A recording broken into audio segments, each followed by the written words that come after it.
Disebutkan di dalam firman Allah Subhanahu wa taala, Allah memberitahu, engkau bina Kaabah. Engkau panggil, seru manusia untuk datang kepada Kaabah. Hakikatnya aku yang akan membawa mereka. Nabi Ibrahim alaihissalam bila mana menyeru, mana ada orang sewaktu itu di kota Makkah. Tiada siapa-siapa, tetapi disuruh oleh Allah, disuruh oleh Nabi Ibrahim alaihissalam, membuatkan dan disebutkan di dalam tafsir bahawasanya setiap manusia yang bahkan masih berada di dalam sulbi, orang-orang yang akan datang semuanya telah mendapat jawapan, telah pun menjawab akan seruan daripada Nabi Ibrahim alaihissalam. Orang-orang yang telah ditulis, orang-orang yang akan mendapat sa'adah al-abadi, orang-orang yang akan mendapat kebahagiaan yang sebenar, kebahagiaan yang abadi, adalah orang-orang yang telah menjawab akan panggilan Nabi Ibrahim alaihissalam. Maka dengan itu disebutkan di dalam firman Allah Subhanahu wa taala, seru panggil mereka untuk datang kepada haji. Mereka akan datang di dalam keadaan mereka berjalan, ada yang datang dengan tunggangan dan seumpamanya, daripada segala penusuk kawasan akan datang kepada Baitullahil Ka'bah. Dan Ka'bah bagi seseorang manusia adalah qalbuhu, adalah merupakan hatinya. Seperti mana berkata guru kita Al-Habib Umar bin Hafid bahawasanya Nabi Muhammad sallallahu alaihi wasallam adalah merupakan Kaabah kepada ruh. Kaabah kepada ruh kita, yang mana hati bila mana tawajuh kepada Nabi Muhammad sallallahu alaihi wasallam, ruh bila mana menghadap kepada Nabi Muhammad sallallahu alaihi wasallam lah yang akan membuatkan seseorang itu dapat sampai kepada Allah Subhanahu wa taala. Dengan itu berkata Sayyidina Umar bin Khattab, berkata Sayyidina Ali bin Abi Talib, bahawasanya doa seorang mukmin itu akan terberhenti di langit dunia. Tidak akan dijawab oleh Allah Subhanahu wa taala, tidak akan tembus akan langit selagi mana tidak bersalawat kepada Nabi Muhammad sallallahu alaihi wasallam. Membuktikan bahawasanya tiadanya jalan seseorang, baik istilah ingin akan doanya dikabulkan oleh Allah Subhanahu wa taala, baik ingin untuk bertaubat kepada Allah, baik ingin untuk mendapat pengampunan daripada Allah Subhanahu wa taala, bahkan segala kebaikan, kecuali pintunya adalah Nabi Muhammad sallallahu alaihi wasallam. Maka dengan itu bila mana perkara ini begitu agung, diperintahkan oleh Allah Subhanahu wa taala untuk bersalawat kepada Nabi Muhammad sallallahu alaihi wasallam dengan memberitahu, innallaha wa malaikatahu yusalluna 'alan nabi ya ayyuhalladzina amanu sallu alaihi wa sallimu taslima. Allah memulakan dengan dirinya yang maha suci bersalawat kepada Nabi Muhammad sallallahu alaihi wasallam dan memberitahu kepada kita bahawasanya para malaikat bersalawat kepada Nabi Muhammad. Wahai orang-orang yang beriman, jika mana kita ingin kebaikan daripada Allah, ingin akan pemberian daripada Allah, salawatlah kamu kepada Nabi Muhammad sallallahu alaihi wasallam. Sampaikanlah salammu kepada Nabi Muhammad sallallahu alaihi wasallam. Di dalam firman yang lain, Allah Subhanahu wa taala sentiasa mengikatkan akan setiap umat Nabi Muhammad perlunya melalui Nabi Muhammad, seperti mana dalam firman Allah, qul in kuntum tuhibbunallah fattabi'uni yuhibbukumullah. Wahai orang-orang yang beriman, kalau engkau mengaku bahawasanya engkau mencintai Allah, tiada pintu untuk memasuki engkau di dalam jalan mencintai Allah kecuali melalui Nabi Muhammad sallallahu alaihi wasallam. Baik mengikuti jejak langkah Rasulullah, baik mencintai Rasulullah sallallahu alaihi wa ala alihi wasallam, maka hakikatnya seseorang itu akan dicintai oleh Allah Subhanahu wa taala. Di dalam firman Allah Subhanahu wa taala yang lain, Allah Subhanahu wa taala memberitahu kepada kita tentang kepentingannya seseorang sentiasa terikat kepada Rasulullah. Qul in kana aba'ukum wa abna'ukum wa ikhwanukum wa azwajukum wa ashiratukum wa amwalun iktaraftumuha wa tijaratun takhshawna kasadaha wa masakinu tardawnaha ahabba ilaykum minallah wa rasulihi wa jihadin fi sabilihi fatarabbasu hatta ya'ti Allahu bi amrihi wallahu la yahdil qaumal fasiqin. Perlu kita perhatikan firman Allah. Bila mana kita ingin hidayah untuk dapat diberikan petunjuk ke jalan yang diridai oleh Allah Subhanahu wa taala, Quran adalah merupakan sumber kepada hidayah. Perlu direnungi akan segala firman Allah Subhanahu wa taala dengan hati yang terikat kepada Nabi Muhammad SAW. Orang-orang yang hatinya terikat kepada Rasulullah Bila mana merenungi akan firman Allah Subhanahu wa taala, tidak akan sama seperti orang-orang yang tidak mempunyai ikatan hati kepada Rasulullah, yang tidak mempunyai kecintaan kepada Rasulullah, yang tidak mempunyai pengagungan kepada Rasulullah sallallahu alaihi wasallam, akan hanya dapat masuk di dalam luaran akan Al-Quranul Karim sahaja. Dengan itu disebutkan oleh Nabi Muhammad sallallahu alaihi wa ala alihi wa sahbihi wa baraka wasallam, orang-orang munafik bila mana membaca Al-Quranul Karim tidak sampai kepada hatinya. Membaca dengan penuh fasih, dengan penuh tarannumnya, akan tetapi Al-Quran tersebut tidak sampai kepada hati, hanya sampai kepada lehernya sahaja. Tak boleh nak masuk di dalam hati kerana kuncinya adalah Nabi Muhammad sallallahu alaihi wa ala alihi wa sahbihi wa baraka wasallam. Maka dengan itu di dalam firman Allah, Allah berkata, "Qul in kana aba'ukum," katakanlah wahai manusia bahawasanya ayahmu, anak-anakmu, saudaramu, isterimu, keluargamu, hartamu, dan segala perniagaanmu yang kadang kau berada di dalam keadaan takut terhadap kehilangannya, wa masakinu tardawnaha ahabba ilaikum, dan juga tempat dan rumah tinggalmu, ahabba ilaikum minallah wa rasulih, adalah lebih engkau cintai daripada Allah dan Rasul. Nah, di sini perlu kita perhatikan.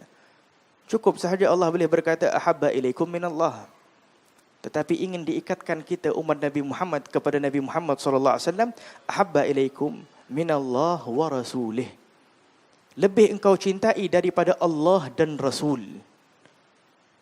Wa jihadin fi sabilih, dan begitu juga jihad di jalannya. Bermakna tidak cukup juga hanya mengaku di dalam mencintai Allah dan Rasul tanpa berusaha. Karena ramai pada zaman ini orang-orang yang mengaku mencintai Rasulullah, tetapi tidak ada pun semangat ataupun usaha untuk menggerakkan dirinya, jasadnya, hartanya, perkara-perkara yang telah diberikan oleh Allah ke arah berjihad di jalan Allah dan Rasul sallallahu alaihi wa ala alihi wa sahbihi wa baraka wasallam. Maka dengan itu Allah Subhanahu wa taala memberitahu hampir keseluruhan. Apa lagi yang tinggal? Keluarga kita, adik-beradik kita, suami istri kita, perniagaan kita, rumah tinggal kita, semuanya diberitahu oleh Allah Subhanahu wa taala sekaligus semuanya. Bila mana perkara ini dicintai lebih daripada Allah dan Rasul dan daripada jihad di jalan Allah dan Rasul sallallahu alaihi wa ala alihi wa sahbihi wa baraka wasallam, maka fatarabbasu, berhati-hatilah kata Allah Subhanahu wa taala. Bahaya akan datang hatta ya'ti Allah bi amrih. Disebutkan oleh ulama, fatarabbasu hatta ya'ti Allah bi amrih, seolah-olah amaran daripada Allah Subhanahu wa taala. Allah tidak memberitahu apa yang akan terjadi, tetapi kata Allah, hati-hatilah. Sehingga apa perintah daripada Allah, sesuatu perkara yang dikehendakkan oleh Allah Subhanahu wa taala timpa kepada kamu. Dan Allah Subhanahu wa taala memandang bahawasanya orang-orang yang tidak mencintai Allah dan Rasul dan tidak berjihad di jalan Allah dan Rasul, Allah tidak memberikan mereka hidayah. Wala yahdi, wallahu la yahdil qaumal fasiqin. Allah tidak akan memberikan hidayah kepada orang-orang yang fasik. Hidayah tidak dapat disebabkan apa? Disebabkan tidak mencintai Allah dan Rasul dan tidak berjihad di jalan Allah dan Rasul. Fi sabilih. Dan Allah terus masukkan di dalam sebuah kategori dinamakan al-fasiqin. Menjadi orang yang fasik. Menjadi orang yang fasik. Kenapa? Karena tidak mencintai Allah dan Rasul dan juga berjihad di jalan Allah dan Rasul. Hadirin dan hadirat yang dirahmati oleh Allah Subhanahu wa taala, malam ini adalah merupakan salah satu contoh yang terbaik di dalam berjihadnya kita di jalan Allah Subhanahu wa taala dan Rasul sallallahu alaihi wasallam. Kebanyakan daripada kita boleh jadi berada di dalam keadaan yang sibuk, bekerja daripada pagi sehingga waktu petang, usaha. Boleh jadi saat ini waktu rehatnya keluar daripada rumah karena cinta Allah dan Rasul. Karena rindu kepada Allah dan Rasul. Karena ingin untuk menguatkan akan kerinduan dan kecintaannya kepada Allah dan Rasul sallallahu alaihi wasallam, maka dia pun berjihad, berusaha.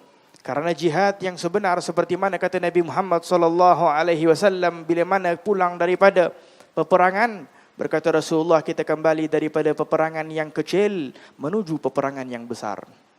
Apakah peperangan yang besar wahai Rasulullah sallallahu alaihi wasallam? Jihadun nafs.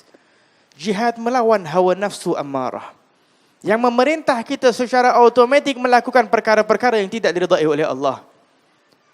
Nafsu sentiasa memerintahkan kita untuk memandang perkara yang tidak diridai oleh Allah, mendengar perkara yang haram, lidah berkata perkataan yang haram, ingin untuk melakukan perkara-perkara yang haram. Maka dengan itu disebutkan oleh ulama, nafsu ini bila mana tidak digunakan ke arah perkara yang baik, maka dia akan menggunakan kita kepada perkara yang tidak baik. Dengan itu disebutkan dalam hadis Nabi Muhammad sallallahu alaihi wasallam, al-faragh mafsadah. Kekosongan akan membawa kepada fasad, kepada kehancuran manusia. Karena bila mana kosong, tidak memenuhi dengan perkara yang bermanfaat, datanglah bisikan nafsu menyuruh kita melakukan perkara-perkara yang tidak diridai oleh Allah. Datanglah syaitan yang hakikatnya adalah makhluk Allah yang lemah, tetapi dikuatkan melalui nafsul ammarah yang ada pada diri kita sendiri. Akan dibisik kepada diri, kepada nafsu, nafsu bantulah, suruhlah orang ini melakukan segala macam jenis kemaksiatan.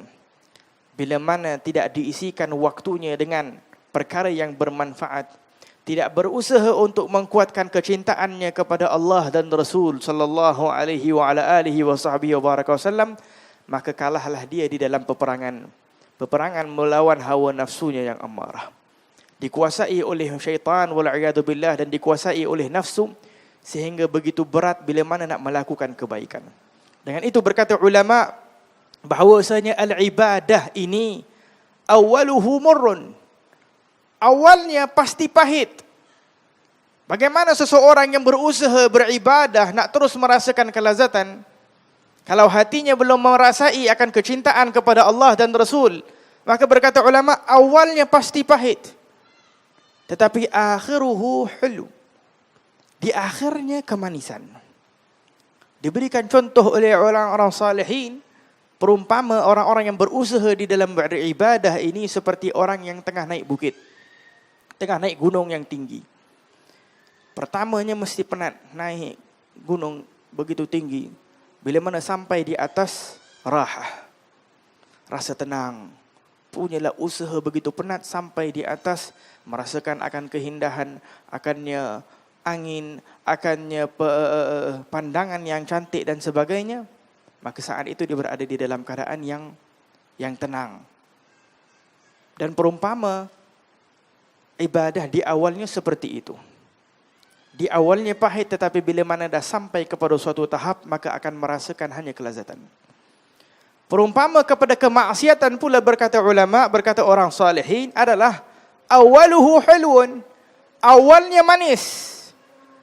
Buat maasi, melihat perkara yang haram, melakukan perkara yang haram, awalnya rasanya seolah-olah perkara itu manis, lazat. Tetapi akhiruhu halak. Akhirnya akan merasai kepahitan dan kehancuran. Perumpamanya orang yang duduk di atas bukit, dia pun terjun.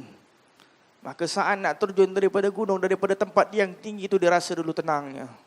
Dia rasa anginnya dahulu. Dia rasa nampak pandangannya dan sebagainya.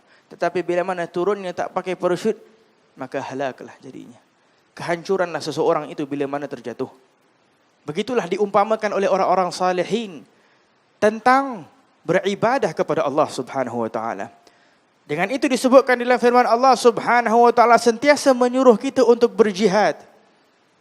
Berjihad bukanlah hanya bermaksud peperangan yang zahir, tetapi berjihad di sinilah yang pentingnya, jihad an-nafs.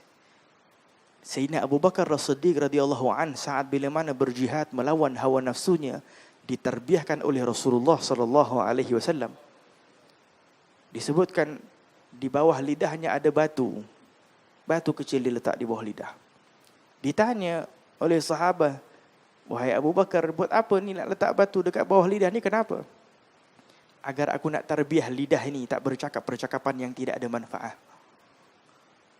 Tak nak tarbiyah lidah untuk tak bercakap percakapan yang tidak bermanfaat. Bukan nak bercakap percakapan yang haram, yang tidak bermanfaat. Karena lidah ini begitu mudah nak berkata perkataan yang tidak bermanfaat. Seperti mana disebutkan di dalam hadis, di dalam Riyadhus Salihin, bahawasanya Rasulullah SAW pernah berkata, la tukthirul kalam bighairi dzikrillah. Janganlah engkau memperbanyakkan percakapan yang kosong, tanpa di dalam percakapan tersebut adanya berzikir kepada Allah Subhanahu wa taala. Tak ada langsung ingat kepada Allah. Bercakap yakni percakapan yang kosong sahaja. Tak ada wala manfaat kepada akhirah, wala manfaat mendekatkan dia kepada Allah Subhanahu wa taala, tidak ada apa langsung. Kata Nabi Muhammad SAW, sesungguhnya bercakap percakapan yang kosong, yang tidak adanya ingat kepada Allah Subhanahu wa taala, qaswatun lil qalbi, akan membuatkan hati itu keras. Dan bila mana hatinya keras, ketahuilah, kata Nabi Muhammad SAW, sesungguhnya hati yang keraslah yang paling jauh daripada Allah Subhanahu wa taala. Ab'adul khalq min Allah Subhanahu wa taala al-qalb al-qasi. Nabi Muhammad SAW memberitahu kepada kita, punca seseorang itu hatinya keras bila mana tidak menjaga lidahnya. Bukan hanya daripada perkara yang haram. Karena takutnya bila mana perkataan-perkataan yang tidak diikatkan dengan perkara-perkara yang bermanfaat, yang mendekatkan dirinya kepada Allah, akan mudah tergelincir kepada perkara-perkara yang tidak diridai oleh Allah Subhanahu wa taala.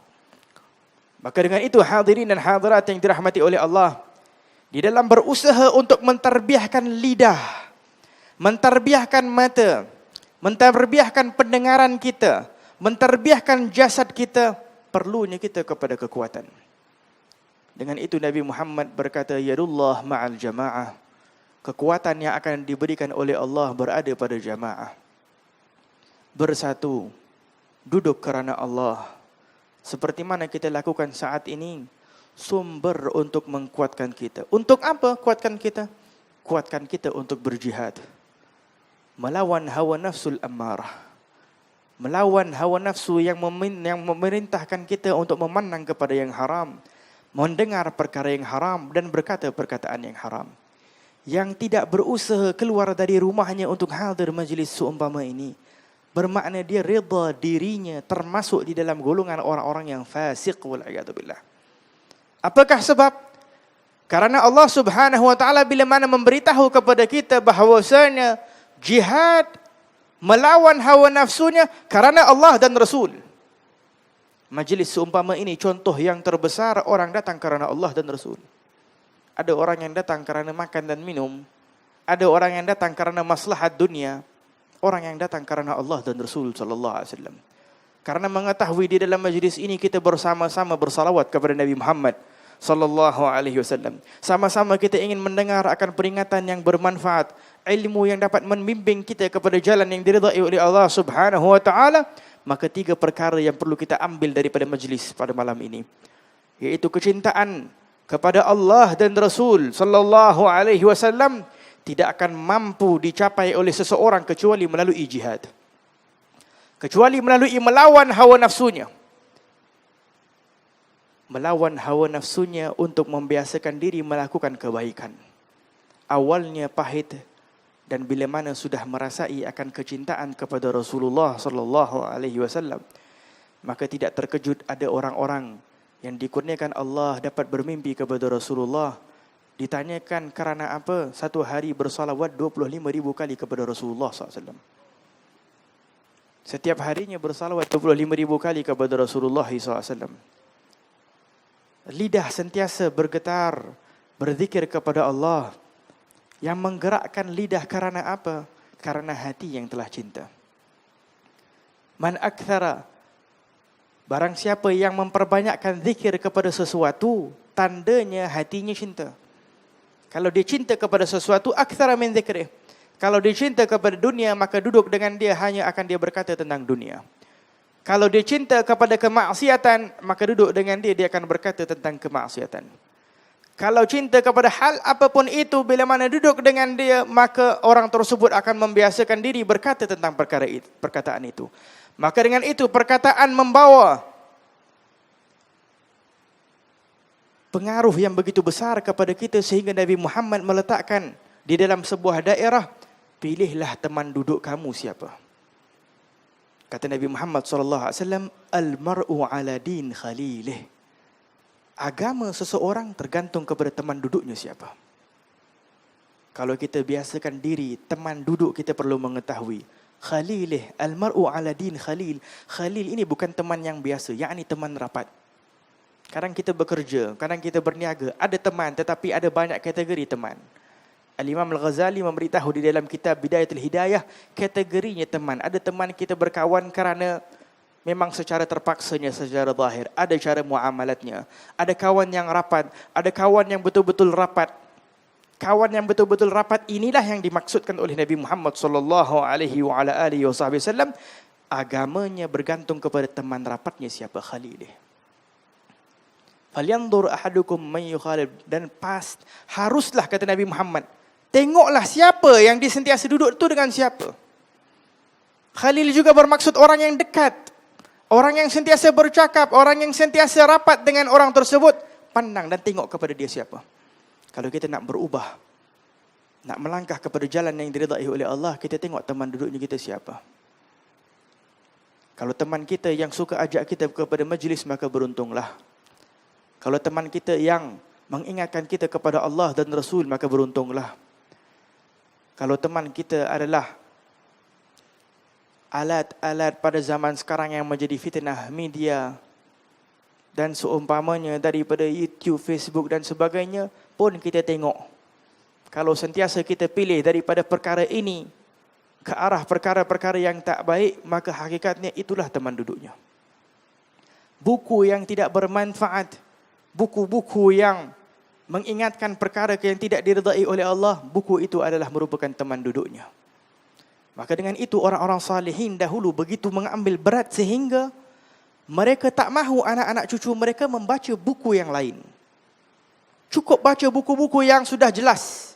Daripada karangan Imam Al-Ghazali, daripada karangan Imam Abdullah bin Alwi Al-Haddad, daripada perkara-perkara yang betul-betul jelas siapa pengarangnya, betul-betul jelas apa yang ada di dalam isi kandungannya.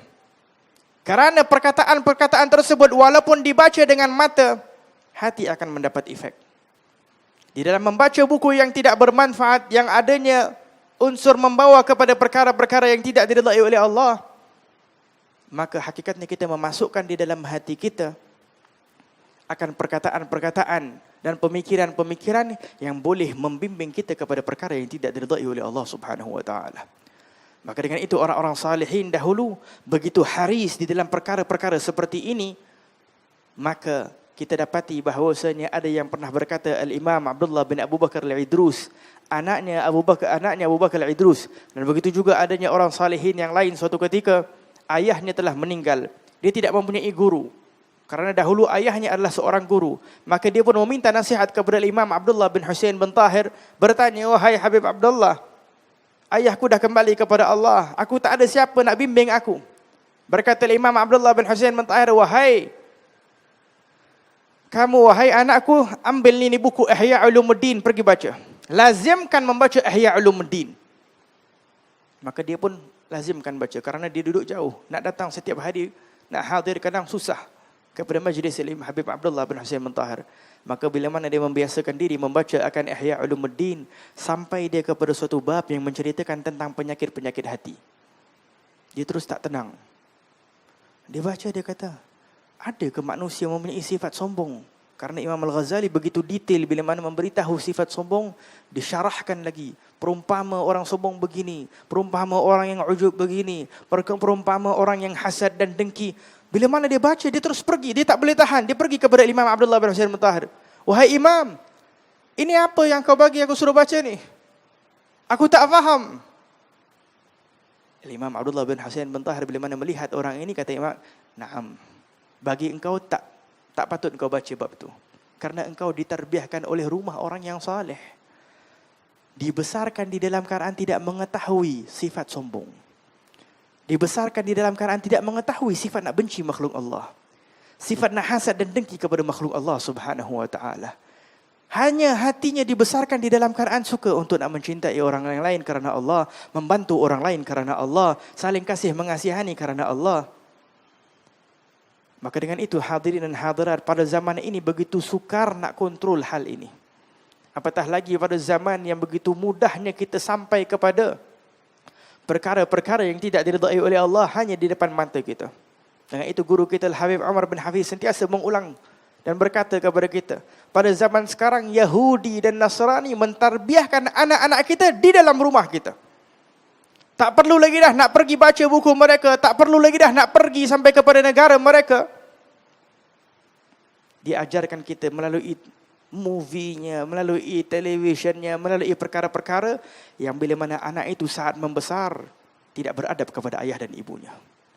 Saat dia membesar berkata perkataan yang kotor terhadap ayahnya, terhadap ibunya. Bahkan zaman sekarang tak terkejut lagi dah khabar bila mana kita mendengar anak memukul ayah dan ibu, anak memukul, bahkan ada yang sampai tahap anak membunuh. Mula'iyatubillah. Puncanya karena apa hadirin dan hadirat yang dirahmati oleh Allah Subhanahu wa taala? Puncanya karena tidak kita sebagai orang-orang yang telah diberikan amanah oleh Allah Subhanahu wa taala tidak terbiah dengan benar. Dengan itu permulaan di dalam menterbiahkan anak kita dan ingin untuk kebahagiaan bahkan kepada keluarga kita, kepada diri kita dan bahkan kepada masyarakat secara umumnya bermula daripada diri kita sendiri. Di dalam mentarbiah diri kita untuk mencintai Allah dan Rasul dan berusaha berjihad di jalan Allah dan Rasul sallallahu alaihi wasallam. Tanpa melalui jalan ini maka kita tidak akan dapat segala kebahagiaan dan kebaikan. Walaupun pada zaman ini begitu senang dan mudah kita menerima information. Zaman sekarang kalau nak tanya tentang sunnah Nabi, orang buka website saja, orang tekan Google, orang masuk, orang tahu sunnah Nabi. Perkara yang makruh ini, perkara yang ini dan sebagainya. Tetapi adakah mereka merasai kecintaan kepada Allah dan Rasul sallallahu alaihi wasallam jika mana tidak adanya usaha? Allah mengikatkan kita 3 perkara tadi. Kecintaan kepada Allah dan Rasul wa jihadin fi sabilih. Dan berjihad di jalan Allah dan Rasul. Kalau tidak ada usaha, hariannya tidak pernah bersalawat kepada Rasulullah. Hariannya tidak pernah membaca Al-Quranul Karim. Hariannya, salatnya pun mungkin terpontang-panting, tetapi berani komen tentang agama. Orang ini, adakah dia dapat merasai kecintaan kepada Allah dan Rasul? Hadirin dan hadirat yang dirahmati oleh Allah, agama kita bukan perkara yang zahir. Agama kita adalah merupakan kehidupan kita yang perlu kita merasai dengan jasad dan ruh dan seluruh kehidupan kita. Untuk sentiasa kita bergerak kerana kecintaan Allah dan Rasul sallallahu alaihi wasallam. Tidak sama sekali boleh dipisahkan agama dengan kehidupan kita. Orang-orang yang bekerja dan berniaga, kalau mempunyai niat untuk membantu bila mana dah rasa kaya, nanti katanya kalau aku dah umur sekian, aku nak bantu masyarakat, aku nak membina masjid, aku nak melakukan itu dan ini. Hadirin dan hadirat, 20 tahun, 30 tahun dia bekerja dan berniaga, boleh jadi disampai kepada waktu tersebut dah kaya, belum tentu niatnya tadi itu yang dia nak buat tadi itu sampai. Belum tentu bila mana dia dah kaya, dia akan tetap melakukan apa yang telah dikata pada awal waktu dia miskin. Ni kata dahulu nak bina masjid, nak tolong ni. Ada pernah kata ke? Tak ingat pula. Ini keadaan hadirin dan hadirat yang dirahmati oleh Allah Subhanahu wa taala, orang-orang yang hanya angan-angan sahaja.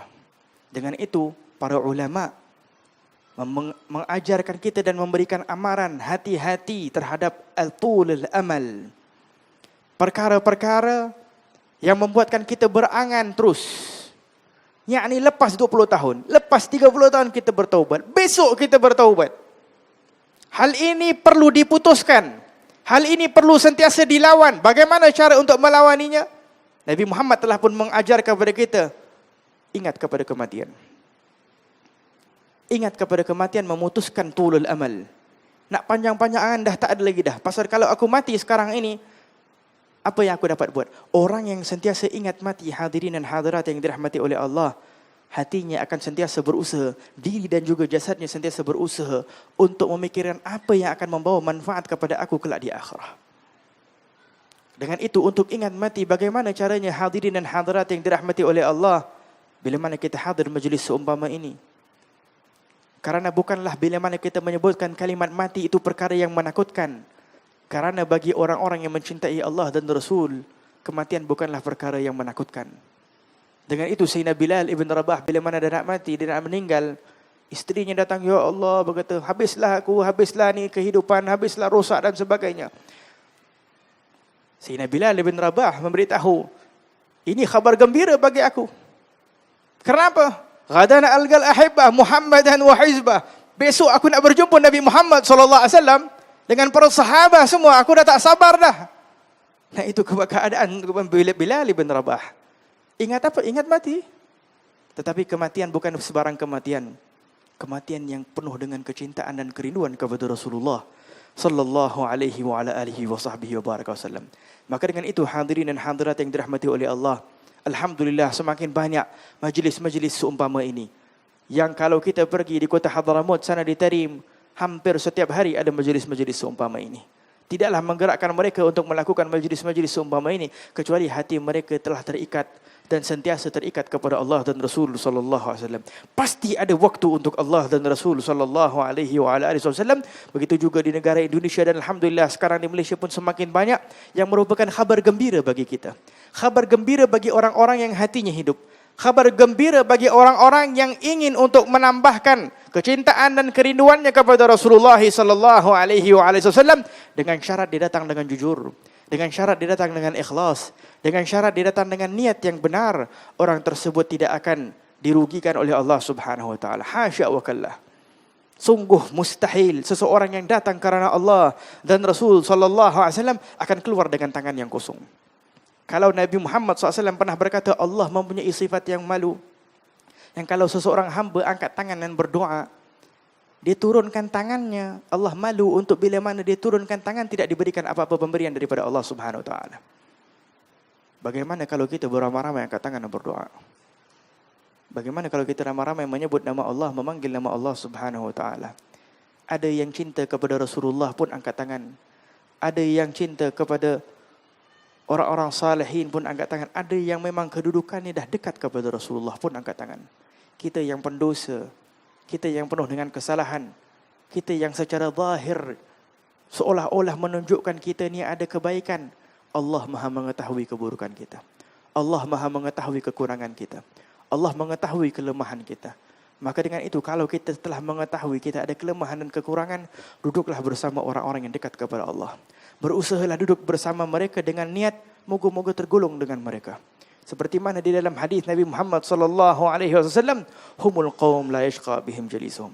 Orang yang syaqi, orang yang datang di dalam keadaan tak ada niat yang baik pun, orang yang datang di dalam keadaan di dalam dirinya adalah penuh dengan dosa dan kejahatan, orang itu kata Nabi Muhammad sallallahu alaihi wasallam, mereka adalah kalau duduk dengan kaum orang-orang yang berzikir dan bersalawat ini tidak akan pernah hampa. Akhir sekali hadirin dan hadirat yang ingin saya ingatkan kepada diri saya sendiri dan juga hadirin dan hadirat, bila mana kita hadir majlis seumpama ini untuk meneruskan akan perjalanan kita menuju kepada Allah Subhanahu wa taala, perlu berjihadnya bukan sahaja pada waktu ini tetapi berjihad di dalam harian kita. Inilah modal bila mana kita hadir majlis seumpama ini, kita berjihad untuk salat fardu subuh berjamaah di rumah Allah Subhanahu wa taala. Berjihad untuk mendapat takbiratul ihram bersama imam. Berjihad untuk menziarahi orang yang sakit. Berjihad bila mana mendengar adanya jenazah kita pergi. Berjihad mengeluarkan sedekah. Berjihad melakukan segala kebaikan. Bila mana lemah semangat, kembali kepada majlis seumpama ini. Bila mana kita dah aturkan di dalam keharian kita, di dalam mingguan kita, adanya waktu kita hadir majlis seumpama ini, orang seperti inilah yang akan mendapat istiqamah. Kekuatan untuk terus menerus istiqamah. Niatnya yang tadi berkata 20 tahun akan aku bantu, pasti Allah akan kabulkan. Disebabkan dia sentiasa menguatkan dirinya, disebabkan dia sentiasa mengambil usaha yang telah diberikan oleh Allah Subhanahu wa taala, maka dengan itu hadirin dan hadirat yang dirahmati oleh Allah Subhanahu wa taala, kita bermohon kepada Allah Subhanahu wa taala semoga insya-Allah majlis ini menjadi majlis barakah insya-Allah.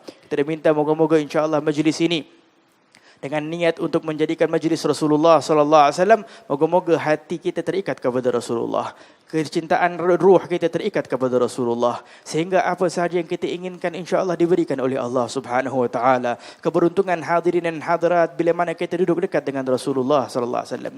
Walau annahum idzalamu anfusahum ja'uka fastaghfirullah wastaghfara lahumur rasul lawajadullaha tawwabar rahima. Allah Subhanahu wa taala berkata, hadirin dan hadirat, kata Allah Subhanahu wa taala, walau annahum idzalamu anfusahum, kalau mereka itu menzalimi diri mereka sendiri, telah melakukan kezaliman terhadap diri mereka sendiri, Allah yang begitu cinta kepada Rasulullah, walau annahum idzalamu anfusahum ja'uka, mereka itu datang kepadamu wahai Rasulullah, kata Allah Subhanahu wa taala, mereka meminta pengampunan, fastaghfirullah wastaghfar lahumur rasul, mereka meminta pengampunan bila datang kepada Rasulullah.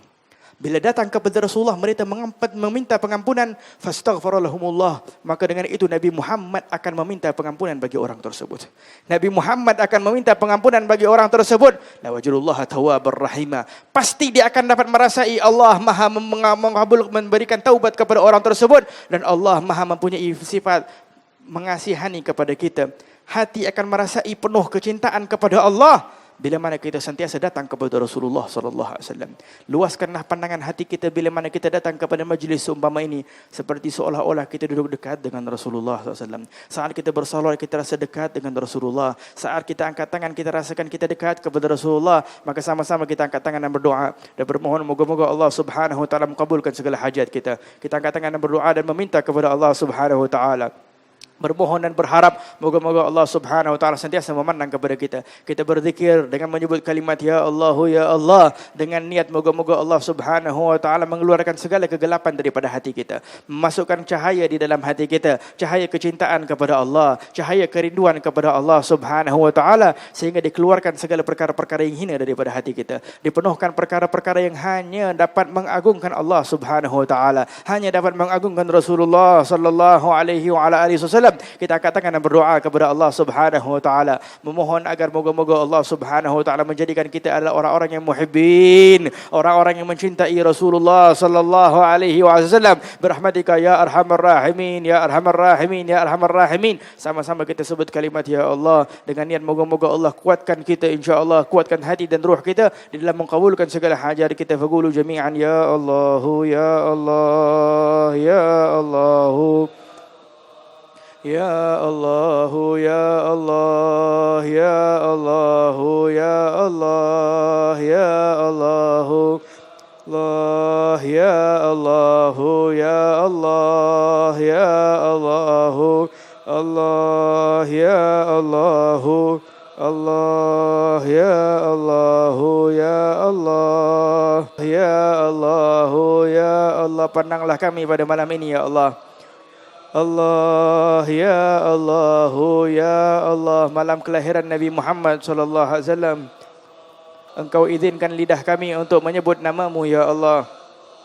Ya Allah ya Allah, sedangkan kami tidak mengetahui bila akan kami kembali kepadamu ya Allah. Ya Allah ya Allah ya Allah ya Allah, kami seangkat tangan bersama-sama berdoa dan meminta kepadamu ya Allah. Ya Allah ya Allah, dengan penuh harapan di dalam bermunajat kepadamu ya Allah. Ya Allah ya Allah ya Allah, mengakui bahwasanya diri penuh dengan kelemahan dan kekurangan. Ya Allah ya Allah ya Allah, penuh dengan dosa. Ya Allah ya Allah ya Allah ya Allah ya Allah, Engkau masih menutupi aib kami ya Allah. Kalau dibukakan aib kami, maka tidak akan sesiapa pun ingin mendekat kepada kami ya Allah. Oh ya Allah ya Allah ya Allah ya Allah ya Allah ya Allah, karena rahmah-Mu ya Allah, Engkau masih menutupi segala aib kami ya Allah. Oh ya Allah ya Allah ya Allah, dengan berkat kami berzikir, dengan berkat kami menyebut namamu ya Allah. Oh ya Allah, jadikan kami orang-orang yang benar-benar mencintai-Mu ya Allah. Ya Allah, oh ya Allah, dan mencintai Rasulullah. Ya Allah, ya Allah, oh ya Allah. Kami bermohon kepadamu ya Allah malam ini ya Allah. Kurniakanlah kami taubatan nasuha ya Allah. Allahu ya Allah, ya Allah. Taubat yang dapat merasakan kelazatan kecintaan kepada Allah dan Rasul. Ya Allah, ya Allah, ya Allah, ya Allah, ya Allah, Allah, ya Allah, Allah, ya Allah. Jauhi segala sifat malas kami ya Allah. Ya Allah, ya Allah, ya Allah, di dalam memanggil nama-Mu yang Maha Agung. Ya Allah, ya Allah, ya Allah, ya Allah, ya Allah, ya Allah, Allah, ya Allah, ya Allah. Bersihkan hati kami ya Allah. Jadikan kami sentiasa semangat untuk berjihad di jalan-Mu ya Allah. Ya Allah, ya Allah, ya Allah, ya Allah, ya Allah, ya Allah, ya Allah. Kepada siapa kami ingin memanggil dan pergi kepada siapa selain kepada-Mu ya Allah. Ya Allah, ya Allah, ya Allah. Kepada siapa kami ingin meminta selain kepada-Mu ya Allah. Allah, ya Allah, ya Allah, ya Allah. Jauhi sifat nifaq daripada hati kami ya Allah.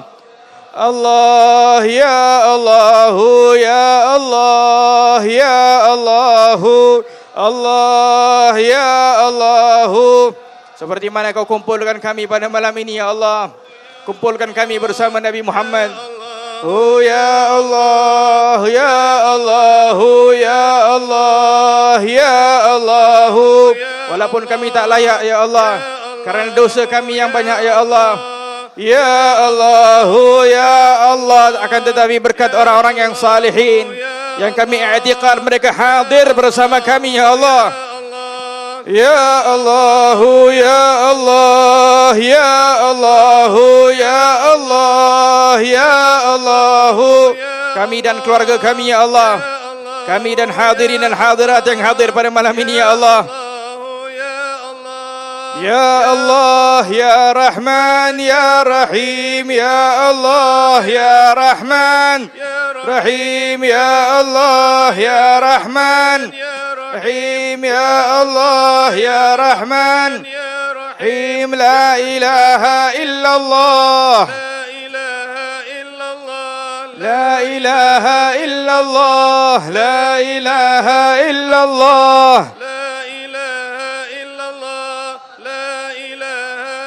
La ilaha illallah, la ilaha illallah.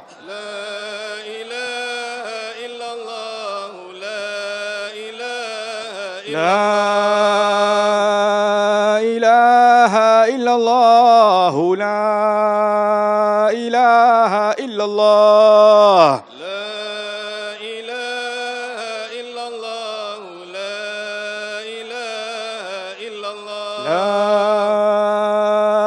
ilaha illallah. Muhammadur Rasulullah. La ilaha illallah Muhammadur Rasulullah. Alayhi nahya wa alayhi namut wa alayhi nab'athu insyaallah min amin. Kita angkat tangan berdoa kepada Allah Subhanahu wa taala. Moga-moga berkat kita telah berzikir kepada Allah dipenuhi cahaya kepada hati kita, dipenuhi cahaya kepada kawasan ini, dipenuhi cahaya insyaallah moga-moga menjadi asbab dikabulkan segala hajat kita. Allahumma inna nas'aluka ya arhamar rahimin taj'al jam'ana hadza jam'an marhuma wa tafarruqana bihi tafarruqan ma'suma wa la taj'al ahadun minna syaqiyyan wala mahruman wala matruda. Allahumma inna nas'aluka an tumla qulubana bi hubbika ya Allah wa tamla bi hubbi habibika sayyidina Muhammadin sallallahu alaihi wasallam ya muhawwilil الأحوال حول حالنا إلى أحسن حال. يا مقلب القلوب والأبصار ثبت قلوبنا على دينك وعلى طاعتك. اللهم مغفرتك أوسع من ذنوبنا ورحمتك أرجى عندنا من أعمالنا. اللهم أخرج من قلوبنا يا الله كل قدر للدنيا كل محل للخلق يمين بلا إلى معصيتك أو يشغلنا عن طاعتك أو يحول بيننا وبين تحقق بمعرفتك الخاصة ومحبتك الخالصة يا أرحم الراحمين. اللهم إنا ندعوك كما أمرتنا فاستجب لنا كما وعدتنا إنك لا تخلف الميعاد. اللهم لا تحرمنا خير ما عندك لشر ما عندنا. اللهم لا تحرمنا خير ما عندك لشر ما عندنا. اللهم لا تحرمنا خير ما عندك لشر ما عندنا. اللهم اجعلنا من المخلصين. اللهم اجعلنا من الصادقين. اللهم اجعلنا من الصديقين برحمتك يا أرحم الراحمين. يا أرحم الراحمين يا أرحم الراحمين ya Allah ya Tuhan kami. Kami angkat tangan dan berdoa kepada-Mu ya Allah. Memohon agar Engkau mengampuni segala dosa kami ya Allah. Dosa kami dan kedua ibu bapa kami ya Allah. Dosa hadirin dan hadirat yang hadir pada malam ini ya Allah. Dosa muslimin dan muslimah di mana saja mereka berada ya Arhamar Rahimin. Kami angkat tangan dan berdoa kepada-Mu ya Allah. Meminta dan penuh pengharapan kepada-Mu ya Arhamar Rahimin. Dengan niat moga-moga Engkau mengabulkan segala doa kami ya Allah. Segala hajat kami ya Allah. Berahmatika ya Arhamar Rahimin. Ya Allah bersihkanlah hati kami ya Allah. Jadikanlah hati kami ya Allah layak untuk menerima cahaya daripada-Mu ya Allah. Cahaya kecintaan ya Allah, cahaya kerinduan ya Allah yang membuatkan hati ini sentiasa tenang di dalam keadaan cinta kepada-Mu ya Allah, berada dalam keadaan tenang di dalam kecintaan kepada Rasul-Mu ya Allah. Kami angkat tangan dan berdoa kepada-Mu ya Allah, mengakui akan diri yang penuh dengan kelemahan, mengakui akan diri yang penuh dengan kekurangan, mengakui akan diri yang penuh dengan dosa ya Allah. Akan tetapi kepada siapa kami ingin kembali selain kepada-Mu ya Allah. Kami menunjukkan di hadapan manusia seolah-olah kami orang yang saleh, akan tetapi Engkau Maha mengetahui keadaan kami yang sebenar ya Allah. Ubahkanlah keadaan kami ya Allah. Jadikanlah Allah majlis ini ya Allah menjadi asbab kami mendapat husnul khatimah. Setiap daripada kami yang hadir majlis-majlis seumpama ini dipermudahkan lidah kami. Di akhir hayat kami menyebut kalimat la ilaha illallah Muhammadur Rasulullah sallallahu alaihi wasallam. Seperti mana Kau telah kumpulkan kami pada malam ini, kumpulkanlah kami bersama Rasulullah. Itulah yang kami inginkan ya Arhamar Rahimin. Berkat kami bersalawat kepada Sayyidil Mursalin Nabi kita Muhammad sallallahu alaihi wasallam. Keinginan kami adalah untuk Engkau mengumpulkan kami bersama Nabi Muhammad. Setiap daripada kami ya Allah, janganlah Engkau haramkan mata mereka untuk melihat wajah Nabi Muhammad kelak di akhirat. Itulah keinginan kami ya Arhamar Rahimin. Walaupun mata kami pernah melihat banyak perkara yang haram, pernah melihat perkara-perkara yang tidak diridai oleh Allah, akan tetapi ampunilah segala dosa kami ya Allah. Kunlalakanlah kami taubatan nasuha ya Allah. Bersihkanlah mata kami ya Allah. Jadikanlah mata kami layak untuk melihat Rasulullah sallallahu alaihi wasallam kelak di akhirat. Wailun liman la yarani yaumil qiyamah. Aman celakalah orang yang tidak dapat melihat wajahku kata Nabi Muhammad kelak di akhirat. Disebabkan apa? Karena bila mana seseorang itu bersalawat kepada Rasulullah, hatinya tidak tergerak untuk menyebut sallallahu alaihi wasallam, tidak tergerak untuk menyahut akan sallallahu alaihi wasallam. Jadikanlah hati kami ini ya Allah hati-hati yang sentiasa terikat kepada Rasulullah. Tidaklah menyebut nama Nabi Muhammad kecuali hati sentiasa rindu untuk bersama Rasulullah. Sehingga dengan kerinduan ini insya-Allah kami dapat dikumpulkan bersama Rasulullah sallallahu alaihi wasallam kelak di akhirat. ربنا ظلمنا أنفسنا وإن لم تغفر لنا وترحمنا لنكونن من الخاسرين. ربنا لا تزغ قلوبنا بعد إذ هديتنا وهب لنا من لدنك رحمة إنك أنت الوهاب. ربنا آتنا في الدنيا حسنة وفي الآخرة حسنة وقنا عذاب النار. Moga-moga Allah berkati juga orang-orang tua kita yang hadir bersama. Amin amin Husainul Junaid dan yang lain-lainnya. Moga-moga Allah Subhanahu wa taala insyaallah memberkati juga kawasan ini insyaallah dan tempat ini secara khususnya berahmatika ya arhamar rahimin. Wa sallallahu ala sayyidil mursalin wa ala alihi tahirin wa sahbihi ajma'in walhamdulillahi rabbil alamin.